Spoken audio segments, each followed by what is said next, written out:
Faciliter la régularisation des travailleurs clandestins dans les métiers en tension, c'est l'une des mesures envisagées par le gouvernement dans le cadre du projet de loi sur l'immigration prévu pour 2023. Des employés illégaux très présents dans certains secteurs, au point de devenir parfois essentiels à leur fonctionnement. Barthélémy Philippe, peut-on mettre des chiffres sur ce phénomène ? Gérald Darmanin parle de 700 000 clandestins en France, mais l'Intérieur n'a pas de chiffres concernant ceux qui travaillent. Même réponse au ministère du Travail.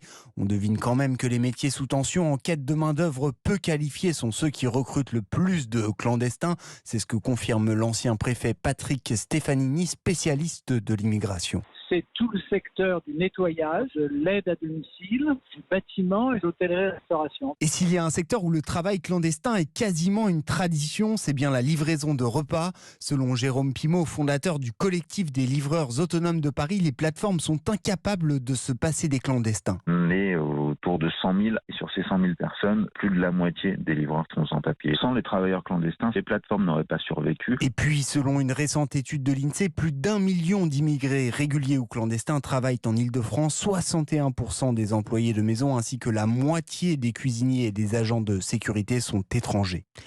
Barthélémy Philippe du service économie d'Europe 1.